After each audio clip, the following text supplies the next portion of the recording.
Essa fase de agradecimentos e de registros importantes, prestar aqui também uma homenagem que me parece muito importante para o movimento negro brasileiro nesse 20 de novembro de 2016, que é uma homenagem à senhora Luísa Bairros, ex-ministra da Igualdade Racial, ativista do movimento negro e do movimento de mulheres negras, que, assim como Abdias do Nascimento, prestou ao Brasil um serviço de tentar, com a sua vida, conciliar o Brasil com uma experiência democrática. A memória de Luísa é, nesse sentido, assim como a memória de Abdias e de tantas e tantos lutadores, inspiração para esse momento político que todas e todos nós vivemos. A luta contra o racismo tem, no dia 20 de novembro, Dia da Consciência Negra, um importante ponto de inflexão.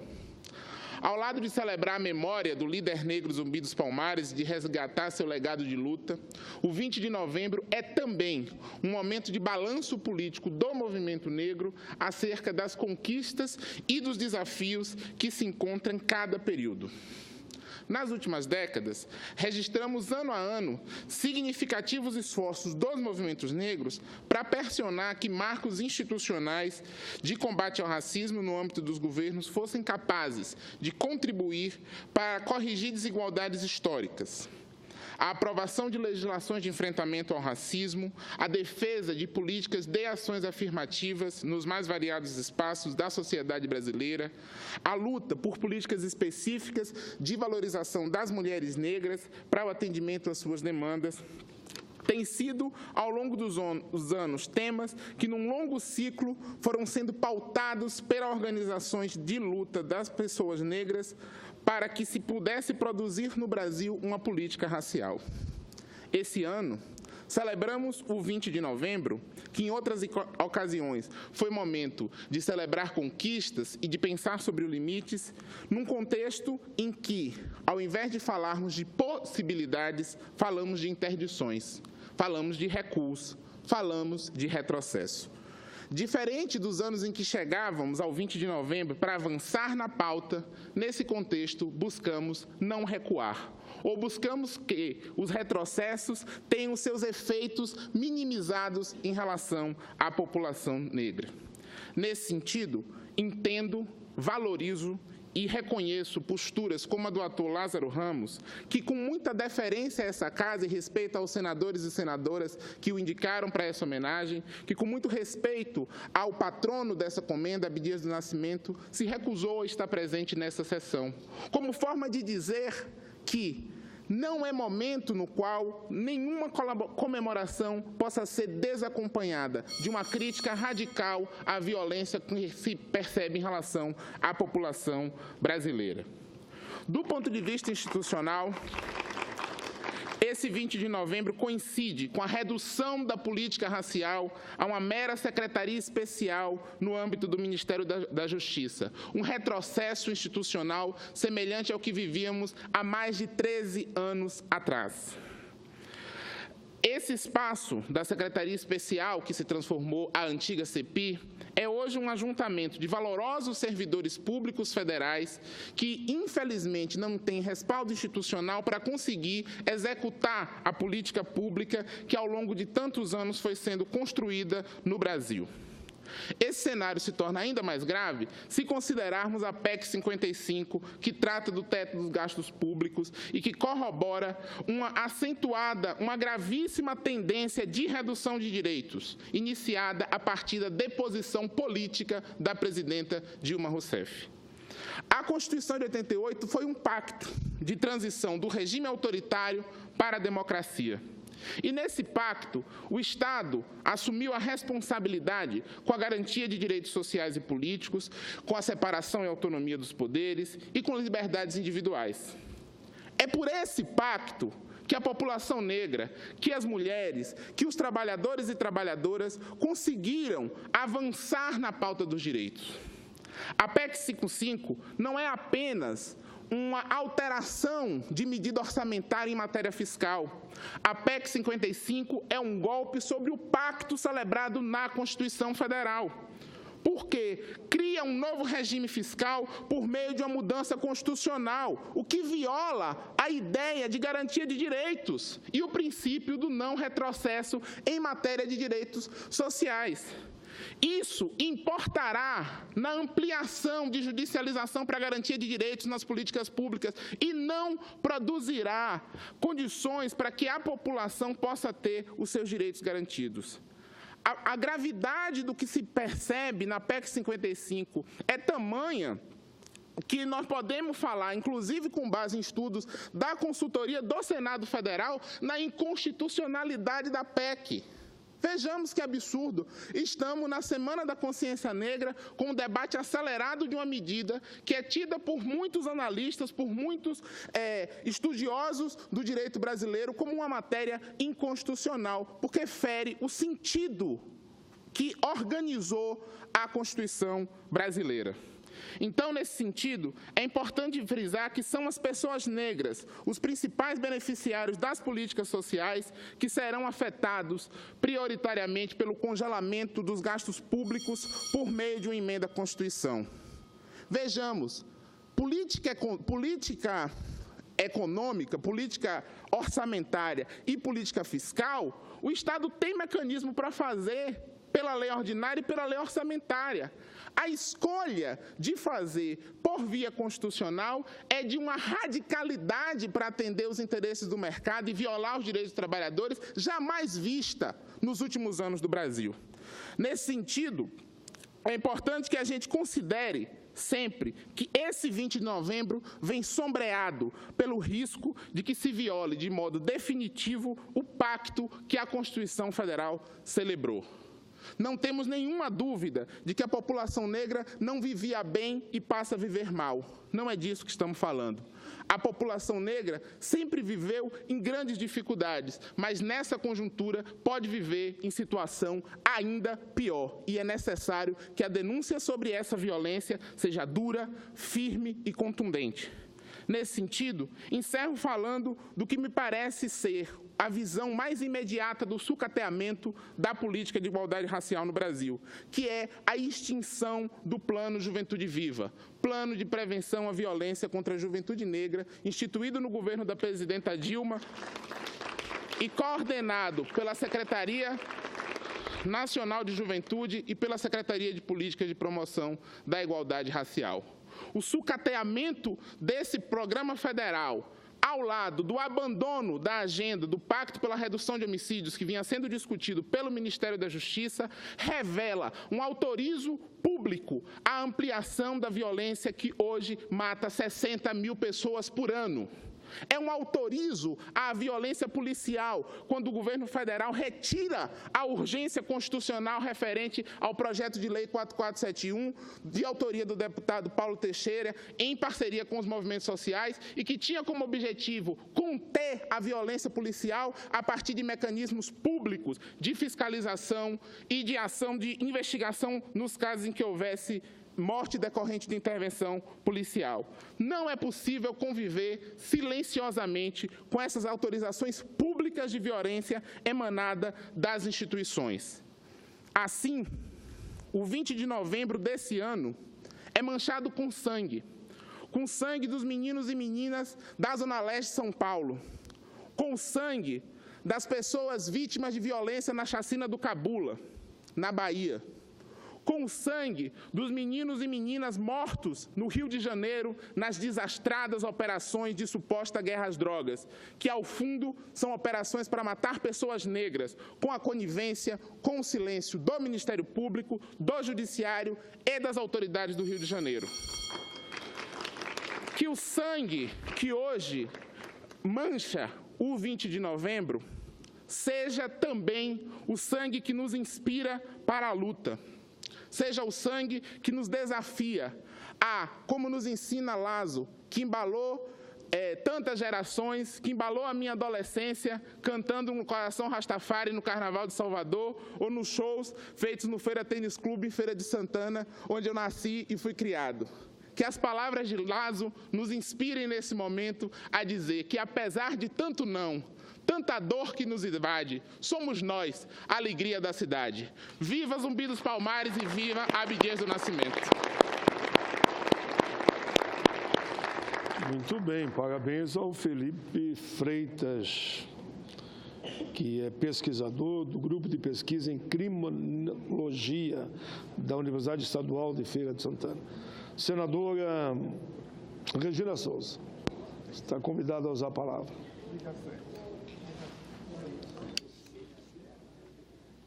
Alô? Bom, vou falar daqui mesmo, é um pronunciamento breve, quero justificar, até não cheguei a tempo, porque estava na comissão de orçamento, e aí aproveito para comunicar que o orçamento já foi adaptado à PEC 55. Hoje apresentaram um novo relatório. Um dos relatores estava até aqui, cadê o senador Wellington Fagundes? É um dos relatores, mas o senador Eduardo Braga apresentou o seu relatório já adaptado, devidamente adaptado, porque ontem aqui a gente falou que não ia ter, que 2017 a gente ainda não ia sentir, porque o orçamento já estava formatado, mas nós vamos sentir sim.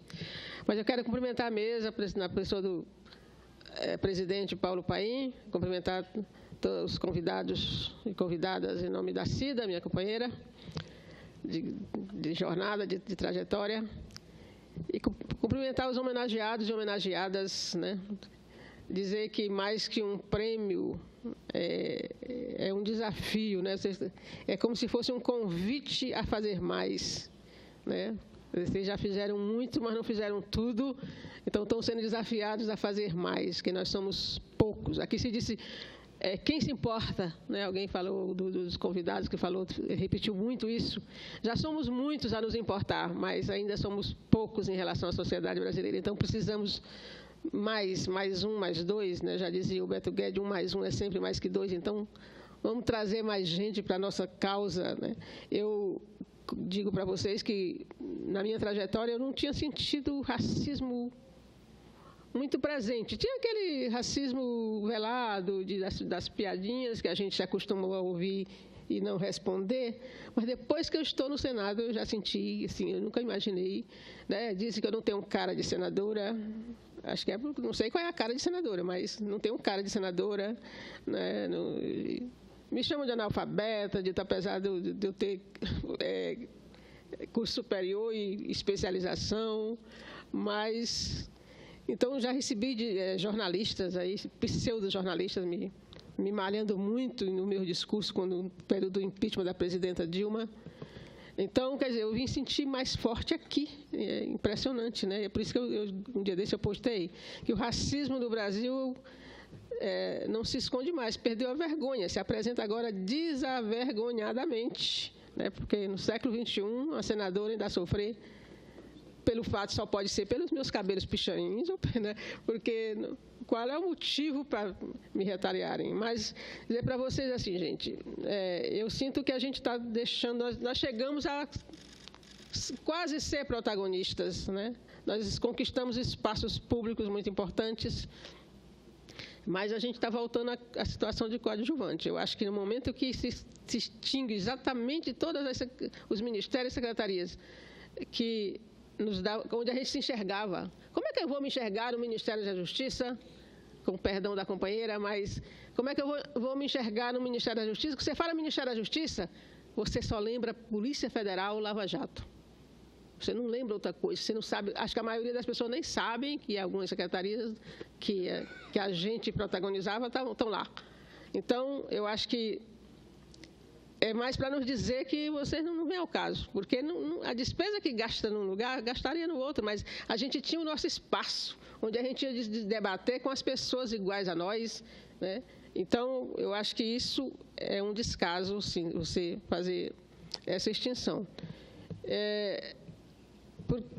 no orçamento, a gente percebe, eu acho que a gente pode ter certeza que não vai mais ter conferência, pelo menos nos moldes, no tamanho que a gente fazia, porque não consta, vamos dizer assim, não cabe no orçamento. Vocês já disseram que o Sistema Único de Saúde não cabe no orçamento, imagina se vai caber uma conferência de igualdade racial, uma conferência nacional de mulheres, que nasce de baixo para cima, onde a gente formulava as políticas públicas que a gente achava importante, que a gente acha importante para os nossos segmentos. Então, acho que é um grande retrocesso, e com essa PEC que está aí, né, a gente pode ter certeza que nós não vamos caber no orçamento desta nação. Então, a briga vai ser grande, muito maior. Se a gente já enfrentou muita coisa, vamos ter que enfrentar muito mais. Muito obrigada. Muito bem, senadora Regina Souza. Registro a presença conosco do ex-senador e ex-deputado federal, professor Oswaldo Sobrinho, e também do presidente do Sindicato dos Bancários do DF, Eduardo, né? Parabéns, Eduardo, eu sei que a tua luta foi grande para chegar lá. Passamos a palavra agora à participante do Movimento Nacional Mães de Maio, senhora Débora Maria da Silva. Depois dela, por fim, o Mário Teodoro. Mário Teodoro, que é relator da Comissão da Verdade e consultor número 1 do Senado.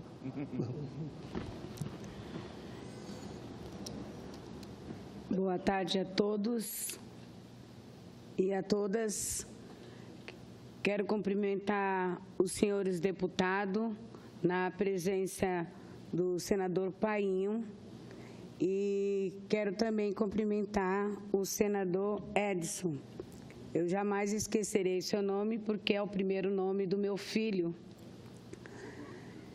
E quero também cumprimentar a Jaqueline, que fez eu chorar mais uma vez pelo útero.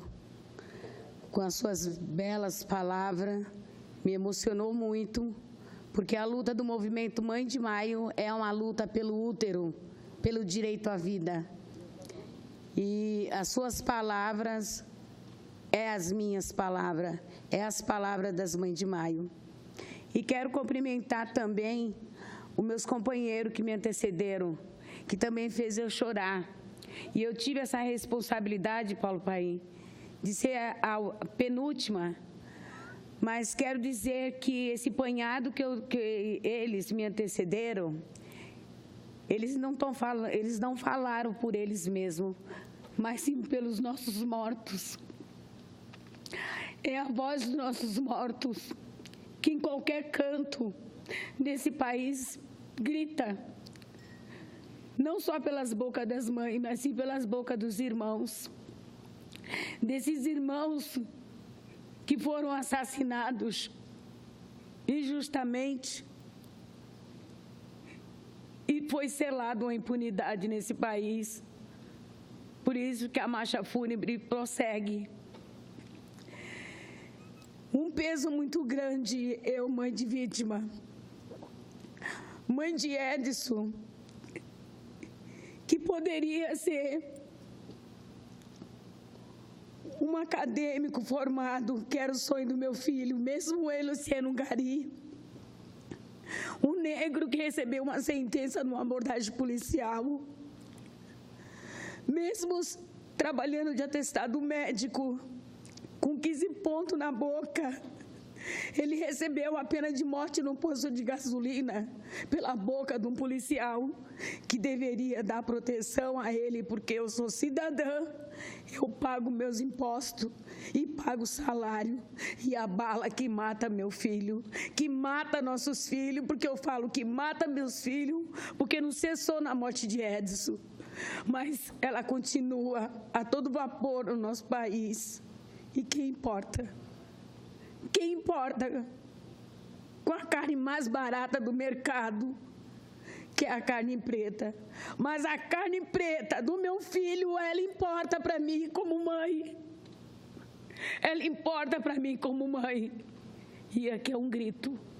Aqui é um grito que eu estava tentando me segurar. É difícil, é muito difícil eu estar aqui falando num dia desse.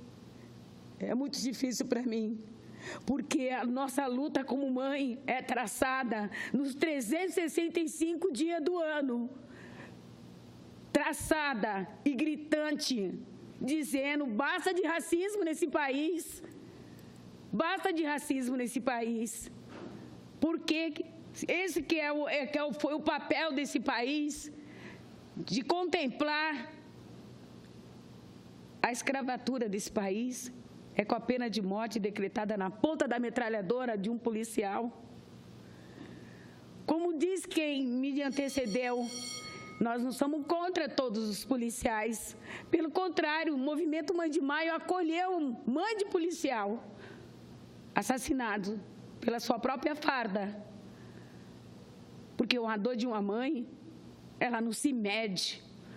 A dor de uma mãe, ela não tem peso, os pesos são iguais. Porque elas são mulheres que elas pariram, elas não pariram um filho por uma morte. Quem tem que enterrar, nós somos nossos filhos, nós somos um cadáver ambulante. Porque eles não matam só nossos filhos, eles matam uma família inteira. Porque a gente adquire doenças oportunistas. Antes de eu receber esse convite, eu pensei 300 vezes qual era a minha decisão em participar de atividade no dia 20 de novembro. Porque a gente luta nos 365 dias do ano, não é só dia 20 de novembro. Porque a marcha fúnebre, ela prossegue. Ela prossegue. Eu venho do estado de São Paulo, onde lá sim é implantado o racismo. Lá as autoridades, ela tem um abuso. Lá tem uma Câmara dos Deputados que não respeita o seu decoro parlamentar. É difícil você ver, escutar de um deputado que bala do chumbo trocado não é doído. Para uma peça teatral, onde o artista mostra a violência dos más policiais. É dos más policiais que nós estamos falando, porque foi esses más policiais que mataram meu filho e que continuam matando. Com o aval das autoridades que tem que cobrar e não cobra, das autoridades que elas viraram partidária, elas tinham que ser independentes, e a gente clamamos muito por isso. Quando a gente vê uma fundação casa, onde só tem meninas sendo torturadas pelos agentes, as mães clamando, meninas, mulher, para sair de sábado para domingo, apanhando, todas arrebentadas. E nós levamos essas mães a fazer um núcleo de mães para poder acabar a tortura dentro da Fundação Casa, que é uma das fundações que é modelo no estado de São Paulo, porque tem uma piscina. Será que aquela piscina do modelo não é as lágrimas daquelas crianças? A gente vê a perseguição de secundarista. Os secundaristas, eles querem uma educação de qualidade que eles nunca tiveram, mas era amenizada. Essa educação que ninguém quer, a escola estadual. Ninguém quer, as autoridades colocam os seus filhos em escola particular. Eles só pensam na escola, pública quando é a federal, a Universidade Federal, que tira o direito do pobre e do negro. O negro incomodou entrando dentro de uma universidade. Como incomodou? Eu, como uma dona de casa, eu estou incomodando de ser uma bolsista, de ter conseguido uma bolsa para poder fazer a pesquisa da morte do meu próprio filho, porque o Estado não teve a capacidade de trazer à tona quem foi que matou mais de 600 jovens no espaço de uma semana no estado de São Paulo. E eu vou pesquisar, já estamos pesquisando, já está em curso.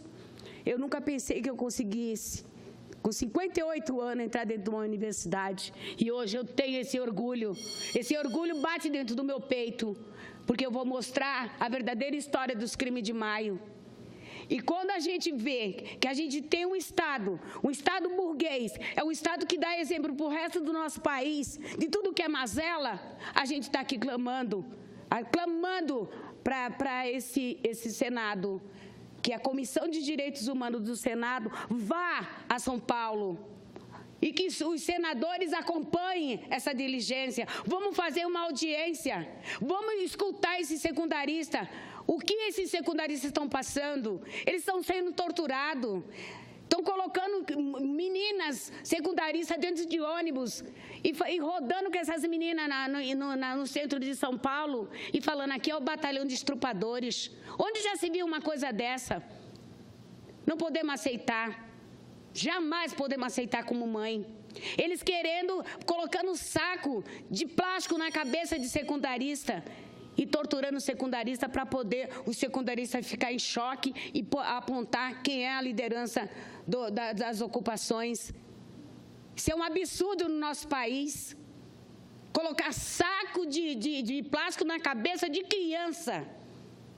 A gente está executando nossos jovens, nosso futuro, e a gente tem que ficar de braço cruzado, assistindo de camarote. Que país é esse? Que país é esse?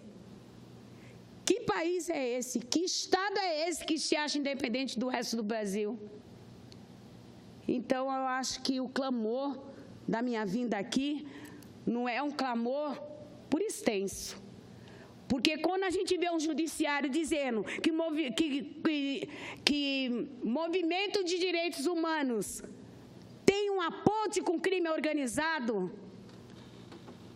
é difícil. É difícil, porque o movimento de direitos humanos mais honesto nesse país é o movimento das mães que luta por vidas humanas. É o movimento de mães que nós damos a luz, nós damos a vida. Isso jamais, ninguém vai fazer a gente esquecer. E nós não temos muito o que comemorar, como diz Felipe, vendo sangue dos nossos filhos correndo pelas vielas, vendo nossos filhos sendo torturados vivos, vendo nossos filhos sendo executados. E no estado de São Paulo a geografia é outra. Basta ser pobre, basta ser pobre. Porque dá uma olhada quem é o Grupo Mãe de Maio de São Paulo. Porque no resto do Brasil elas são negras, elas têm cor. Mas em São Paulo, elas são brancas, porque elas são pobres. Elas não têm uma conta bancária. Porque a nossa justiça, ela tem 2 pesos e 2 medidas. E ela mata 10 vezes com a canetada o pedido de arquivamento dos inquéritos, como aconteceu do Eduardo lá no Rio de Janeiro, que a base, que a Polícia Judiciária, que tem o dever de fazer as investigações, não faz, porque no Brasil a prática é polícia não investiga polícia. E por isso que o Judiciário dá o selo da impunidade com uma canetada, pedindo arquivamento. Então, eu acho que já passou da hora desse Senado, esse clamor é dessa mãe, fazer uma visita de uma diligência, porque a gente estava com a Secunda aqui ontem, ela viajou, porque nós estamos se mobilizando, porque o Estado não deixa a gente dormir, a gente também não vai deixar o Estado dormir. E a Secunda, ela veio e denunciou, ela já denunciou aqui. Teve uma audiência pública na Câmara dos Vereadores ontem com os secundaristas. Teve uma audiência pública também na Alesp, que eles foram retirados à força de dentro da plenária. Agora, eu vou dizer que quando nós lançamos, dia 17, esse livro dos 10 anos dos crimes de maio, a gente caminhamos, após o lançamento do livro, até a frente da Secretaria de Segurança Pública, e a gente se deparamos pela primeira vez com o estado de exceção. Vários policiais esperando o movimento Mãe de Maio. O movimento Mãe de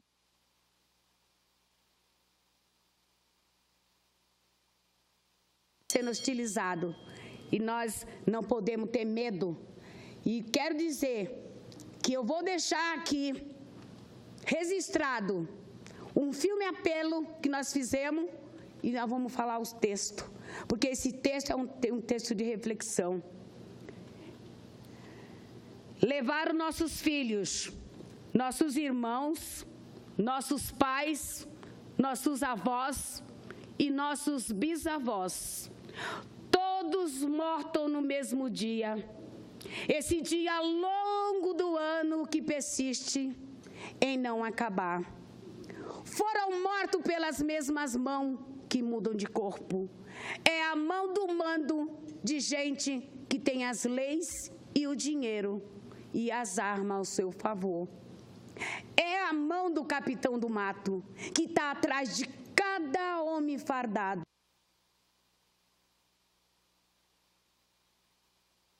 Essas terras. Mas lembre-se, foram nossos filhos que morreram e não tiveram funeral. Eles não viraram monumento e nem nome de rua. Foram nossos filhos que morreram sem a satisfação das leis e sem a proteção do dinheiro. Eles viveram os 15, 20, 30 e 40 anos. Nós carregamos ele em nossa barriga, nós demos a luz, nós demos a vida, e isso nós não vamos esquecer. Como eles ousam negar que a gente fale o nome dos nossos filhos? Por que se proíbe os corpos ser enterrados sem nome, que se acumulam pelos cantos? Por que eles querem arrancar esse pedaço de nós? Não esqueceremos dessa parte amputada, dessa dor que dói como uma fisgada, desse membro que já não existe mais. E vocês vão me ajudar a erguer esses mortos? Vão me ajudar a erguer esses túmulos? Não deixe que meu grito se transforme numa palavra muda, a ecoar pela paisagem. Me ajudem a barrar o rajar das metralhadoras. Mas lembre-se, eles morreram como filho, irmão, pais e avós, não como terrorista e nem como no escravo. Não podemos ter medo, não podemos ter medo da bala, não podemos ter medo do açoite. Eles não vão viver alimentados do medo das mães de maio. Salve Mãe de Maio e Abdia vive.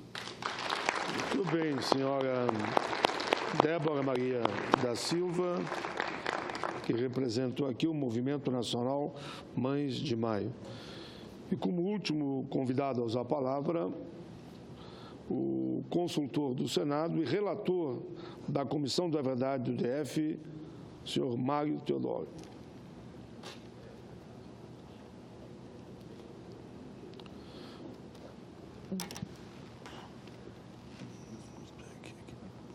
Bom dia a todos e todas. Queria inicialmente saudar a mesa na figura do senador Paulo Paim, né? Sim, obrigado. E falar da satisfação e, ao mesmo tempo, responsabilidade de estar aqui hoje, nessa comemoração do Troféu Abdias, né? Que é um resgate da memória, mas também o resgate do trabalho e da luta, né? Mas como foi dito aqui, é um momento de reflexão em função de uma situação e de um retorno, né, de algumas conquistas, né, o refluxo de algumas lutas que foram feitas, e é um momento de reflexão. Eu falo aqui hoje como membro da Comissão da Verdade sobre a Escravidão Negra no DF, né, que no âmbito do 20 de novembro, essa comissão está lançando o relatório, a primeira versão do relatório que foi elaborado esse ano todo sobre a questão racial no DF. Esse relatório que foi feito resgatando a história dos negros no território do Distrito Federal e em torno, e que é a história dos quilombos, né? E nós tivemos a grata satisfação de entender que essa região do DF e a região do entorno, ela foi eivada, ela foi palco de muitos quilombos históricos desde o século XVIII. Então, é muito interessante isso. Nós vamos fazer a apresentação desse relatório É um relatório preliminar, porque a ideia é que esse relatório seja, antes de publicado, revisto pelas comunidades que foram visitadas. Nós visitamos 11 comunidades, então nós vamos fazer essa leitura. Convidamos a todos no Teatro dos Bancários, segunda-feira, dia 28, às 19 horas, onde nós vamos apresentar isso, com a presença dos líderes das comunidades, e a ideia nossa é que, a partir desse relatório, se componha um grupo para que a realidade dos quilombos seja levada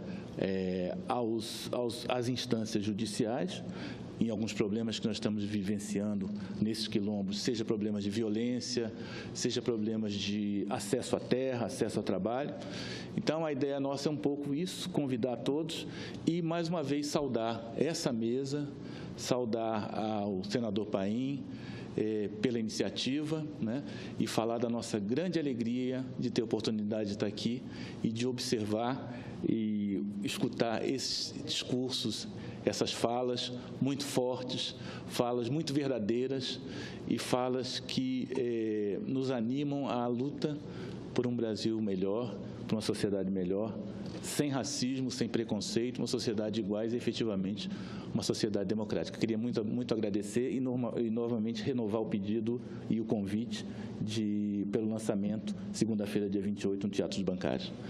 Muito obrigado, senador, é isso.